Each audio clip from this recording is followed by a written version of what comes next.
Boa noite a todos.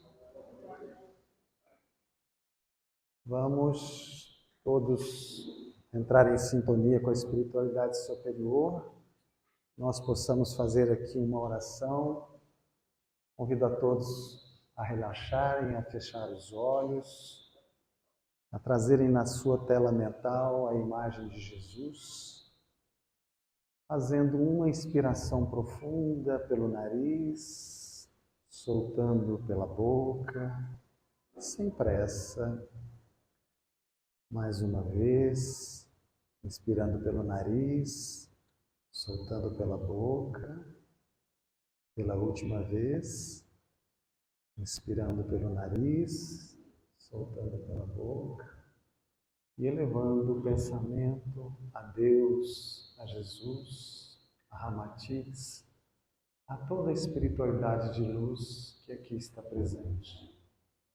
Rogamos, Pai amado, a vossa presença neste momento de estudo e oração, que possamos abrir as nossas antenas receptivas para receber aqui tudo aquilo que viemos buscar. Abençoa-nos neste momento especial em que possamos sintonizar com essa espiritualidade superior, absorver aquilo que necessitamos para a nossa caminhada evolutiva, buscando inspiração para a solução dos problemas que vivemos. Enfim, Pai querido, permita que este momento especial se torne cada vez mais importante no nosso equilíbrio, na nossa harmonia, na nossa paz. Que essa energia possa expandir, ir a todos os nossos lares, a todos os nossos amigos, nossos parentes, nossos irmãos de toda a face da Terra. Que possamos, neste momento, entrar com a sintonia maravilhosa dessa espiritualidade de luz, que nos traz paz, harmonia, equilíbrio, vontade, capacidade de seguir, otimismo, esperança e muita alegria. Que assim seja. Queridos irmãos, hoje a nossa lição ela foi retirada do livro Pão Nosso, livro psicografado por Francisco Cândido Xavier, do Espírito de Emmanuel. E é a lição 174, que se intitula Espiritismo na Fé. E é uma lição desafiadora. É uma lição que vai exigir de nós uma reflexão bastante profunda, uma reflexão madura em termos espirituais. A lição diz o seguinte: e esses sinais seguirão aos que creem. Em meu nome expulsarão os demônios, falarão novas línguas. Jesus, em Mateus, capítulo 16, versículo 17.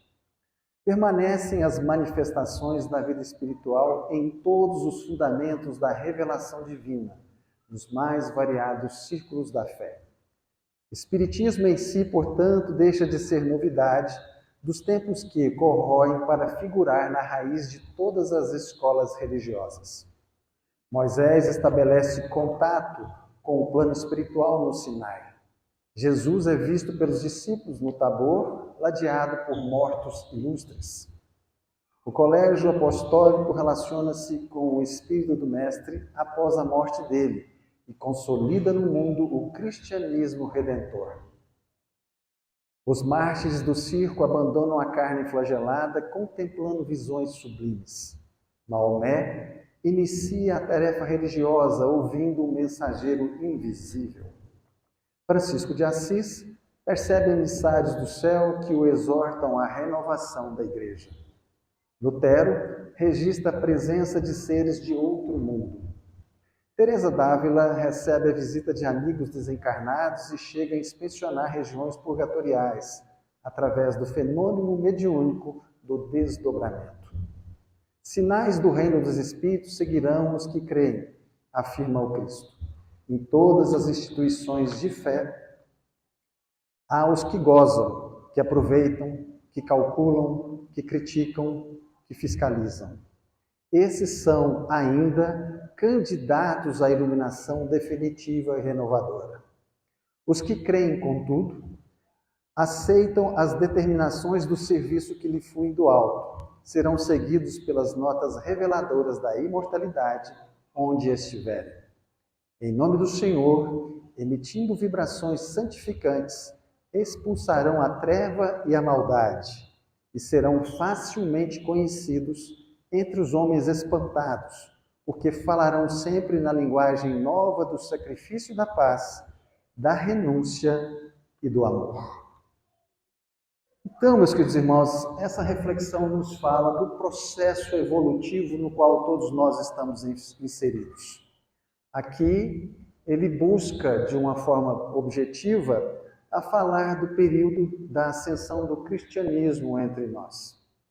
Mas a essência da lição, ela aborda a questão da lei cósmica da evolução, que é aquela lei de Deus que estabelece que tudo no universo evolui. É um processo contínuo, constante e eterno. Tudo no universo evolui. Portanto, os espíritos, através dos processos reencarnatórios, evoluem, mas os planetas, os corpos físicos também evoluem. E aí nós vamos percebendo que esse processo evolutivo ele está presente em tudo que nós vivemos, apesar de muitas vezes não percebermos esse processo, apesar de às vezes acharmos que a nossa vida às vezes está meio parada. E aí, uma forma da gente poder aprofundar o que a lição nos provoca hoje é olharmos para nós mesmos e tentarmos, através da doutrina espírita, utilizando a fé raciocinada que a doutrina nos tanto imputa, a fazer uma reflexão sobre de onde viemos. Muito importante, onde estamos? E também tão importante quanto para onde nós vamos. Porque é exatamente isso que a lição fala, dessas diversas etapas que esses avatares que aqui tiveram foram desenvolvendo e foram fazendo os seus trabalhos de evolução. Então, quando a gente entende esse processo evolutivo e quando a gente percebe, então, a presença dessa lei cósmica da evolução, nós precisamos, para entender para onde estamos indo, entender onde estamos. E para entender onde estamos, nós precisamos entender de onde viemos. E aí a doutrina espírita nos fala, por exemplo, do nosso orbe, que é a nossa casa cósmica, que é o nosso berço onde nós, através de várias e várias encarnações, estamos desenvolvendo esse processo evolutivo. Ou seja, todos nós aqui estamos para evoluir e não para sofrer. Mas por que a gente sofre? Por que é tão difícil? E aí a doutrina espírita vem nos dar uma base racional, lógica, sobre esse processo. De uma forma resumida, o que a doutrina espírita fala sobre a nossa casa cósmica? Ela fala da evolução dos planetas. E segundo a doutrina espírita, existem basicamente 5 tipos de planeta. Planeta primitivo, planeta de expiação e provas, planeta de regeneração, planeta ditoso e planeta celeste. E aí, quando a gente pega esse entendimento da doutrina espírita e aplica ao nosso planeta, a gente começa a descobrir aonde que nós estamos. Porque para que nós possamos fazer esse processo evolutivo que esses mártires fizeram, nós precisamos entender aonde que nós estamos. Então, quando a gente entende esse processo evolutivo planetário, a gente olha para o nosso planeta e consegue compreender que, ao longo de 4 bilhões e 500 milhões de anos, o nosso planeta foi se desenvolvendo de forma primária, primitiva. Então, o planeta primitivo é aquele planeta que vai desenvolvendo os reinos. Então, bilhões e bilhões de anos desenvolvendo o reino mineral, milhões e milhões de anos desenvolvendo o reino vegetal, num processo evolutivo. Mais à frente, milhões e milhões de anos desenvolvendo o reino animal, para há 200 mil anos apenas chegar aqui o reino hominal, o homem sapiens, nós. Então a Terra ficou 4 bilhões e 500 milhões de anos na condição de planeta primário, primitivo, criando os reinos necessários para que nós, hominais, pudéssemos aqui chegar e termos condições favoráveis de desenvolver, aplicar e vivenciar as nossas reencarnações. 200 mil anos atrás, aproximadamente, chega o hominal. Nós chegamos aqui. E ao longo desse tempo, começa então o que nós chamamos de um planeta de expiação e prova. Por quê? Porque um planeta de expiação e prova, ele só começa quando o hominal está presente, utilizando a razão, o raciocínio contínuo e o livre-arbítrio. Então estamos vivendo um planeta de expiação e prova há mais ou menos 200 mil anos. E esse processo vem se desenvolvendo. E há mais ou menos 1% desse tempo, ou seja, há 2 mil anos, passados 99% desses 200 mil anos, há 2 mil anos atrás chega Jesus e nos traz a Boa Nova, o Evangelho de Deus, mostrando para nós, então, mais uma vez o caminho a seguir nessa ascensão moral. Porque a evolução espiritual traduz-se como evolução moral. Essa é a grande questão. E aí, chega Jesus e nos dá então uma nova luz sobre isso. Porém, ao longo desses 200 mil anos, incontáveis civilizações estiveram aqui no nosso planeta, se desenvolveram e milhões de espíritos tiveram a sua ascensão espiritual e conseguiram avançar. Porém, a maior parcela desses espíritos continuaram recalcitrantes e repetindo os erros da evolução moral. E há 2 mil anos atrás chega Jesus e nos fala do Evangelho, jogando luz sobre isso. E lá ele nos fala de uma forma muito intensa sobre chegados os tempos. Haverá a separação do joio e do trigo. Todos nós já ouvimos isso não é novidade para nenhum de nós. E aí a gente vai buscar na doutrina espírita entendimento disso. E a doutrina espírita nos fala o seguinte, é a transição planetária. É o planeta saindo da condição de expiação e provas e indo para um planeta de regeneração. Ora, 200 mil anos nós vivenciando um planeta de expiação e provas. O que é um planeta de expiação e provas? Expiação, aprendizados, experiências, vivências, provas, teste desse aprendizado. E aí esses milhões e milhões de espíritos vivenciando, errando no teste, tomando bomba no teste, reprovando no teste, voltando ao processo reencarnatório, e esses milênios de anos foram se passando. Mas, como tudo evolui, o planeta também está evoluindo. E a partir do momento em que o planeta vai evoluindo, o seu padrão vibracional vai se alterando, vai se sutilizando. E aí, aqueles espíritos que aqui estão no processo cíclico reencarnatório precisam também melhorar a sua vibração para que possam continuar no planeta. Daí a sintonia que esses mártires nos mostram. Então, para a gente poder entender melhor esse processo de separação do joio e do trigo, nós vamos olhar então, por exemplo, para 4 entrevistas que o Chico Xavier nos deu em 1980.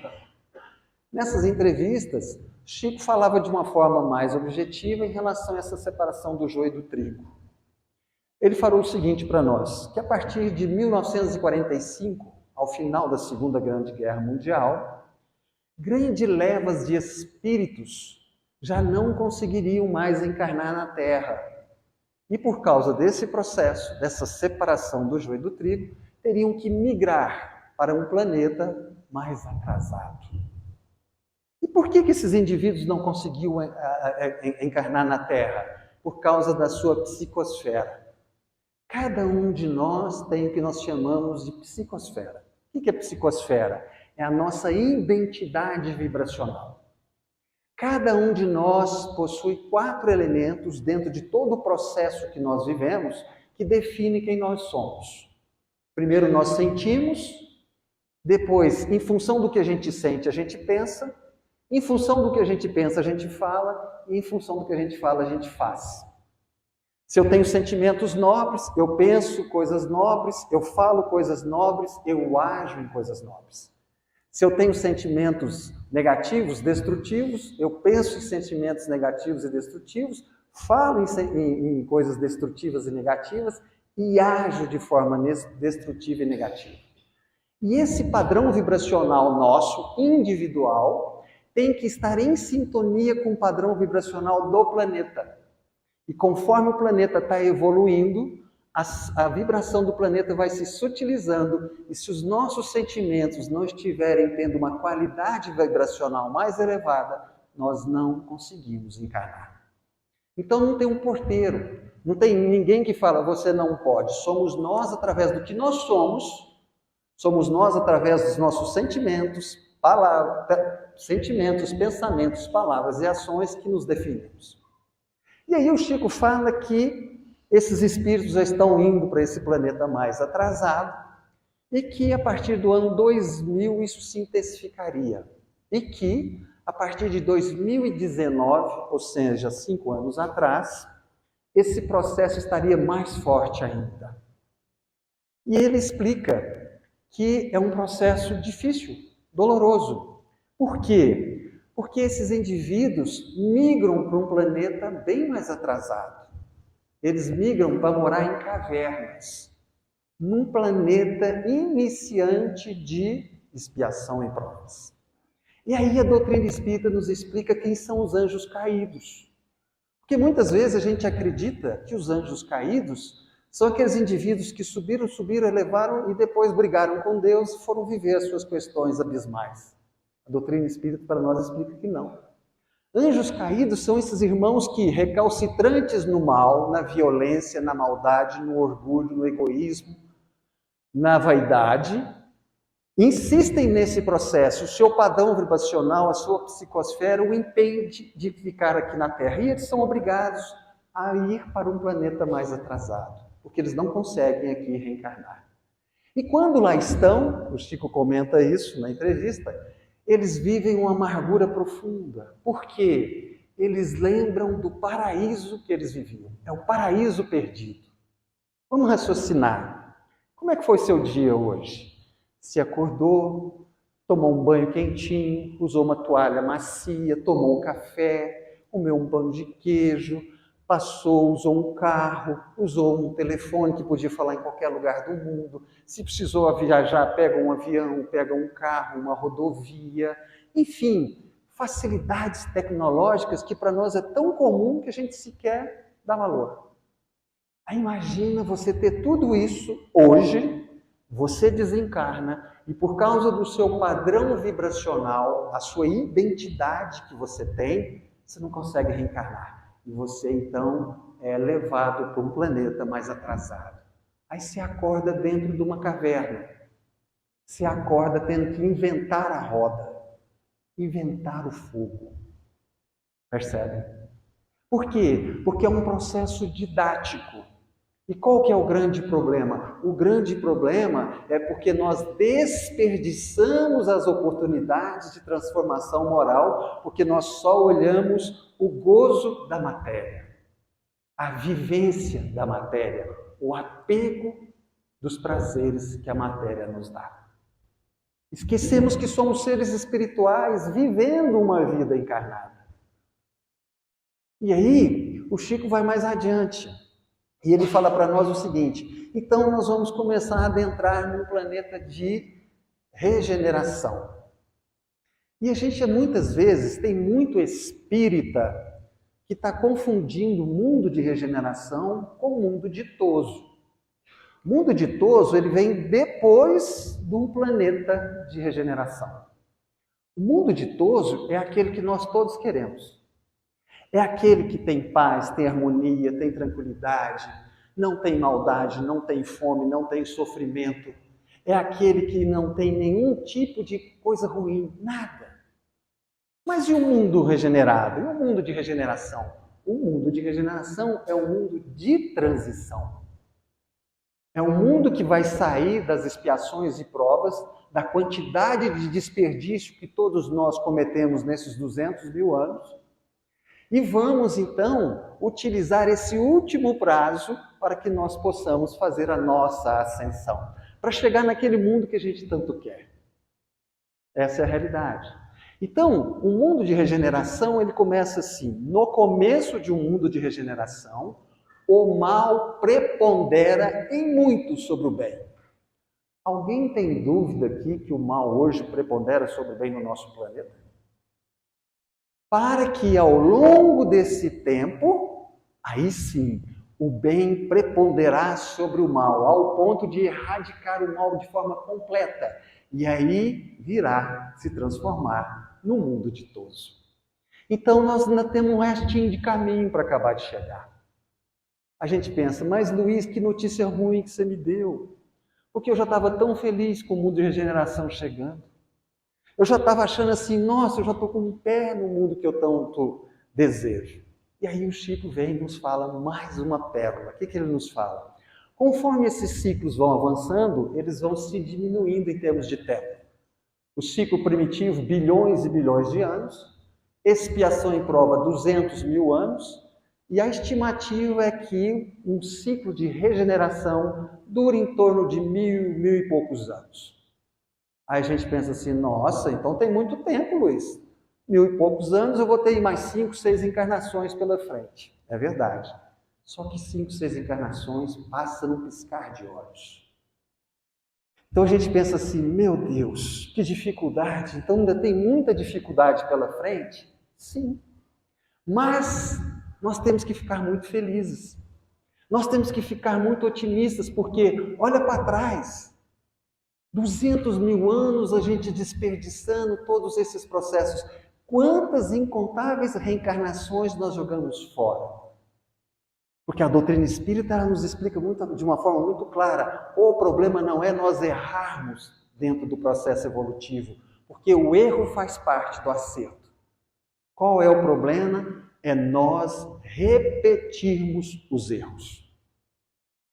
Quantas encarnações a gente faz um equívoco, equivoca, vai, fale, desencarna, tem que voltar para tentar repetir aquilo. Quantas? E aí a gente se depara hoje, por exemplo, diante das nossas dificuldades, dos nossos sofrimentos, e a gente esquece que o que nós estamos vivendo hoje aqui nada mais são do que experiências didáticas para que nós possamos nos transformar moralmente.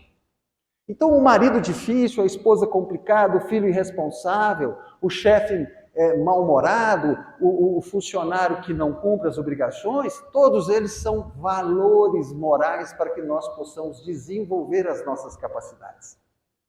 E aí a gente olha assim, nossa Luiz, mas eu já estou tão cansado, já reencarnei 200 mil anos, não dá para encurtar? Gente, são só 5 encarnações, 5, 6, 7 encarnações, falta muito pouco para a gente chegar onde que a gente quer. Percebam o quanto que nós somos privilegiados de termos o conhecimento de que estamos quase lá. De termos o conhecimento que, para que nós possamos chegar lá, ao reino de Deus que Jesus tanto nos falou, nós precisamos trabalhar a nós mesmos através das nossas mazelas morais. E aí a gente vai percebendo que está nas nossas mãos esse processo evolutivo que a lição da noite nos explica. Ah, Luiz, mas é tão difícil, como é que a gente faz para fazer isso? E aí, evidentemente, a gente precisa de uma luz, a gente precisa de um rumo, a gente precisa de diretrizes. E essas diretrizes, evidentemente, elas vão chegando a nós pela própria condição da doutrina, do Evangelho de Jesus. Ele mesmo nos explicou isso. E aí, a gente vai achar onde essa diretriz, o que eu preciso fazer para que eu consiga aproveitar essa encarnação que eu estou vivendo hoje e as próximas. Porque não existe um indivíduo seu, você, não existe nada seu melhor do que você é. Você hoje está vivendo o melhor que você é. Se você desencarnar hoje, você vai ser exatamente o que você é. Como é difícil a gente aceitar isso. Como é complicado a gente perceber que nós temos que nos trabalhar para poder avançar. E esse processo evolutivo, ele não ocorre de forma externa. Ele só ocorre de dentro para fora. Somos nós que temos que buscar fazer essa transformação moral. Somos nós que precisamos cada vez mais buscar dentro de nós essa mudança. Esse processo é individual, é intransferível, é pessoal. E aí a gente percebe então que a lição de hoje é uma lição que exige de nós o quê? Maturidade espiritual. Se ainda tivermos aquele posicionamento de acharmos que nós somos mendigos e que vamos botar o joelho no chão e pedir a Deus, a Jesus, a Ramatiz para resolver os nossos problemas, nós vamos quebrar a cara. Mas Deus, Jesus, Ramatiz, a espiritualidade de luz nos ajuda muito, nos dá força, nos dá coragem, nos dá determinação, nos dá inspiração, mas quem tem que fazer esse trabalho dentro de nós somos nós mesmos. Isso é maturidade espiritual. E esse processo é sempre um processo de desafio, porque nós somente estaremos sendo aptos a chegarmos àquele mundo ditoso que a gente tanto quer, no momento em que nós comprovarmos a nossa transformação moral. Portanto, esse período que está por vir vai nos dar a oportunidade de, sim, nos testar em função das nossas dificuldades. Então, viveremos desafios. E esses desafios são extremamente necessários e importantes, porque quando a gente olha para um ser de luz, para um ser espiritual elevado, para um ser que já avançou para onde nós queremos avançar, o que acontece? Esse ser viveu muitos desafios. Ele foi forjado exatamente nas dificuldades e sofrimentos. Por que nós sofremos? Por causa das nossas imperfeições morais. Portanto, se eu não trocar, trabalhar, modificar as nossas imperfeições morais, eu vou continuar sofrendo. Quanto sofrimento nós temos por causa do nosso orgulho, da nossa vaidade, do nosso egoísmo, do nosso apego, da nossa intransigência, da nossa violência e assim por diante. São as nossas mazelas que nos traz o sofrimento. E quando nós vamos trabalhando essas mazelas, nós vamos nos qualificando para aí sim chegar no mundo ditoso. É uma escolha. Nós podemos escolher não fazer essa transformação moral. Qual o problema? Nenhum. Só que o planeta está evoluindo, a vibração do planeta está ficando cada vez mais elevada, e se eu não acompanhar essa transformação, evolução espiritual, eu vou ficar para trás. Melhor, eu vou ficar na caverna. É uma escolha, não tem problema. Só não podemos reclamar da nossa escolha. Essa é a fé raciocinada que a doutrina espírita nos mostra. Às vezes ela não é agradável quando nós somos infantis espiritualmente achando que Deus vai resolver tudo para nós sem que nós façamos a nossa própria parte. E esse processo evolutivo tem um desafio muito grande. Qual? Os nossos amores. Porque muitas almas que amamos não estarão prontas ou simplesmente não vão querer fazer esse processo de transição planetária. E o Chico fala que uma das maiores amarguras desses espíritos que já estão degradados é lembrarem dos espíritos amados que conviveram com eles, mas que resolveram seguir o caminho da luz, enquanto eles preferiram ficar nas trevas. Percebe? É uma escolha. E é uma escolha de grande responsabilidade. É uma escolha que nós temos que olhar para nós e falar: o que eu quero da minha vida espiritual? Do meu futuro espiritual? Porque a hora que a gente fala de futuro, a gente fala assim: como é que vai ser meu futuro? Não, eu estou trabalhando para poder ter uma boa aposentadoria, eu estou trabalhando para poder ter uma tranquilidade, acabar de criar os meus filhos, eu estou trabalhando para ter uma segurança. Você vai viver isso mais 40, 50, 60 anos. Porque você vai desencarnar. É um ciclo natural. E depois que você desencarnar, o que você vai ser? Um espírito dentro desse processo que nós acabamos de falar. Como é que você vai estar? Percebe? Então, meus queridos irmãos, nós precisamos observar isso e aí a gente precisa de diretrizes. E aí vem a doutrina espírita e nos fala, né? O que nós precisamos? Vamos lá no capítulo 17, que se intitula Sede Perfeitos, lá no item 10, que fala o homem no mundo. Então, para nós evoluirmos, para chegar nesse processo que a gente tanto quer, nós só temos um caminho, qual? A reencarnação. Nós só vamos evoluir se reencarnar. Mas Luiz vai reencarnar dentro de um mundo cada vez mais desafiador? Sim. Esse é o processo. Porque tem que nos qualificar moralmente. E aí, o que a gente precisa entender, então, é nós sermos um homem no mundo sem ser do mundo. Porque o mundo hoje é um mundo bastante mundano. O mundo hoje, com as suas 3 características mais terríveis: materialismo, o imediatismo e o consumismo, nos cegam para a vida espiritual. Materialismo, imediatismo e consumismo. Esse é o processo. Então, nós precisamos cada vez mais começar a buscar diretrizes.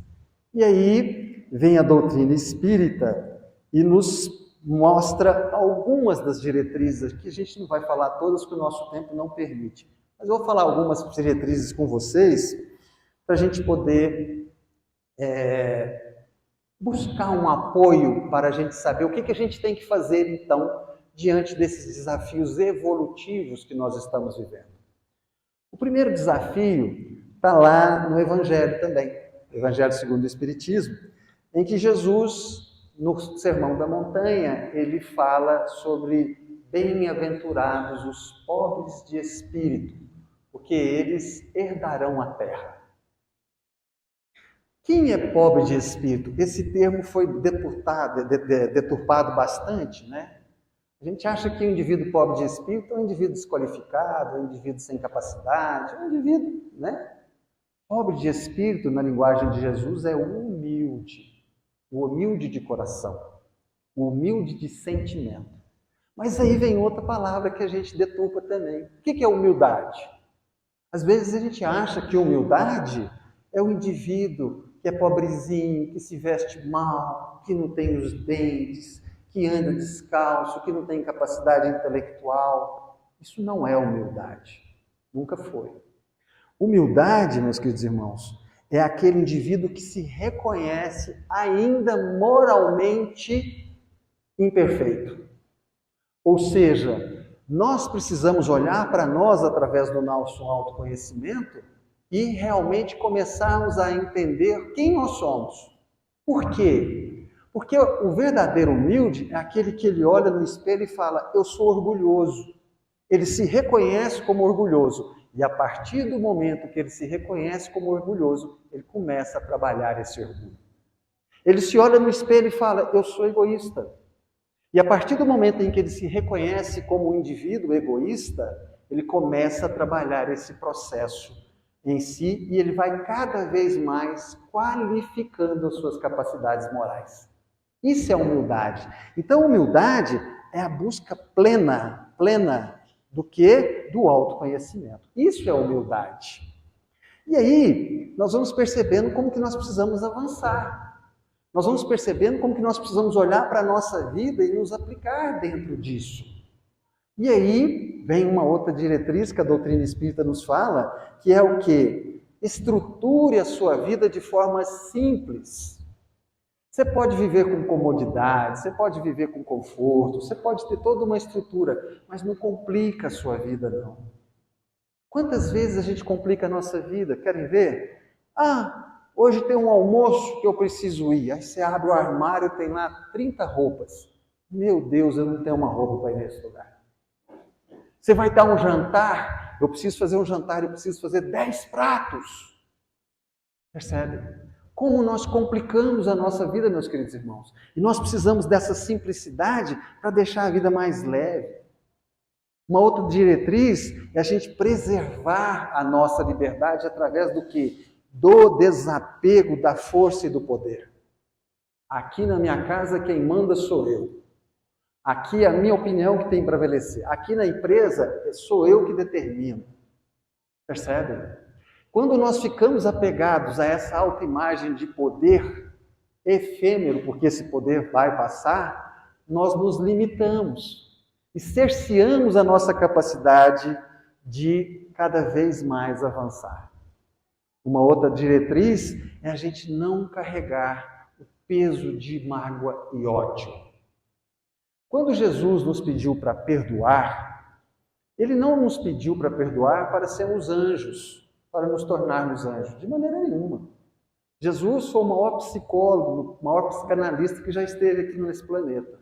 Ele nos pediu para perdoar para que nós pudéssemos tirar dos nossos ombros toneladas de peso de culpa que não nos pertencem. Ah, mas eu perdoo o fulano, mas o fulano não me perdoa. Isso é problema dele. Você tem que fazer sua parte.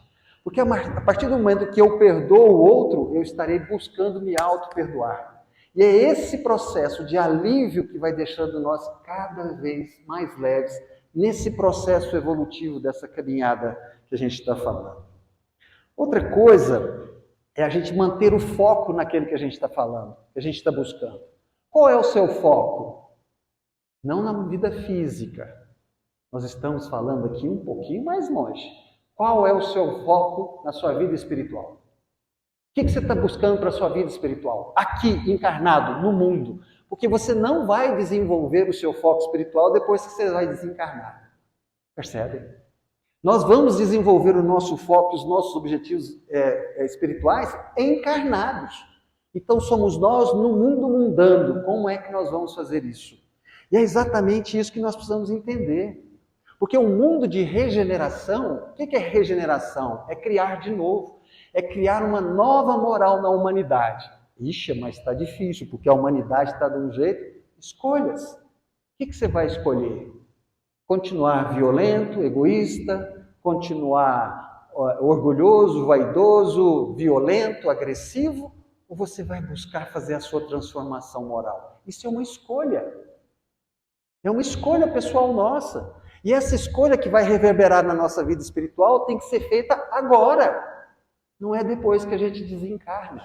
Tem que ser feita diante do desafio que a gente tem hoje. Tem que ser feita diante do sofrimento que nós estamos vivendo hoje. O que você vai fazer? Você vai ser resignado ou você vai ser rebelde?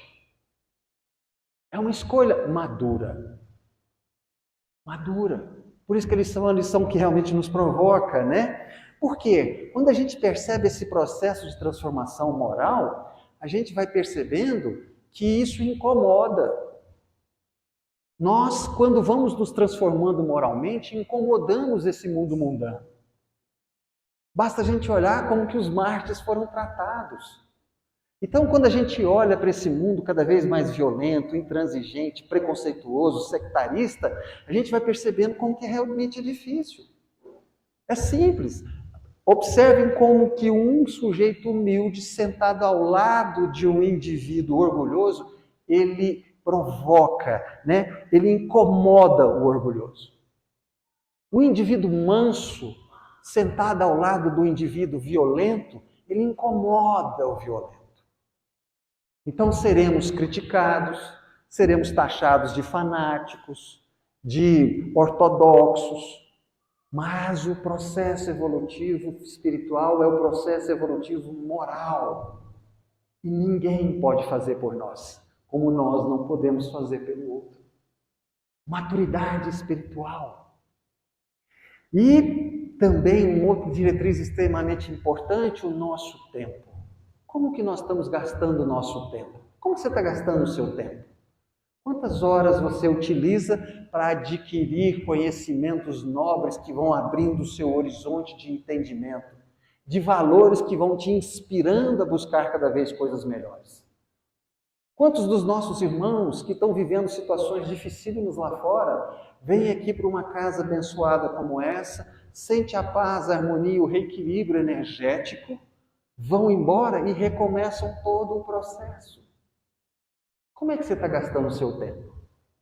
E gastar o seu tempo é na relação interpessoal também com as pessoas que você convive, criando briga, desarmonia, cisânia, agressão, intolerância, preconceito.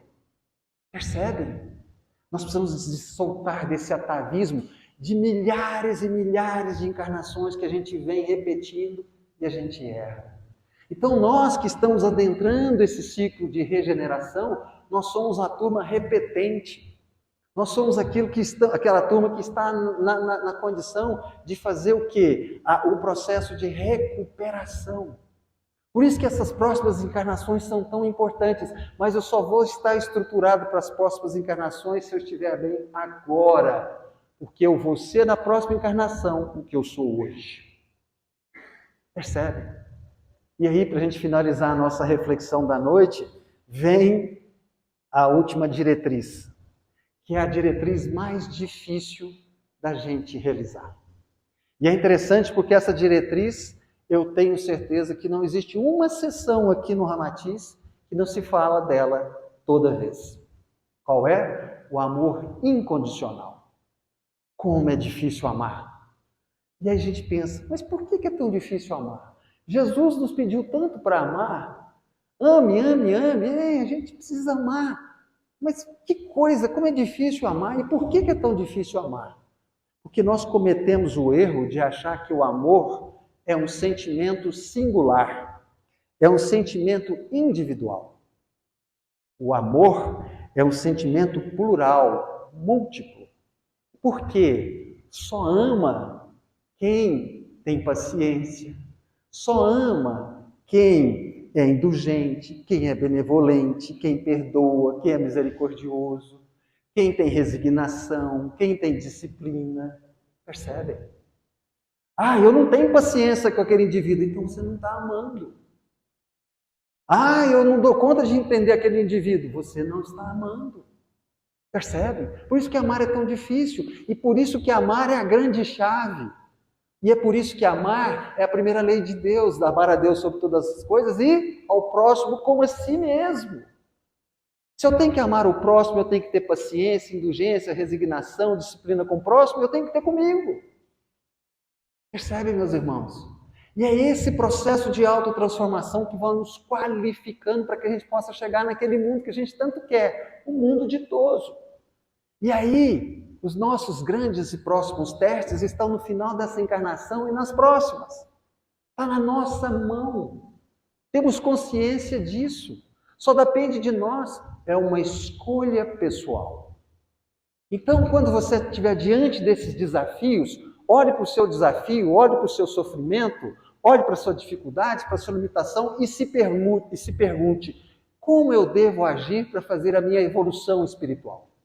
Qual é a minha postura correta para cuidar de mim no sentido da minha evolução espiritual? Na busca da minha paz, do meu equilíbrio, da minha harmonia, da minha tranquilidade, da minha saúde física, espiritual e mental. É isso que a lição está nos falando hoje, dessa evolução espiritual que esses avatares fizeram aqui.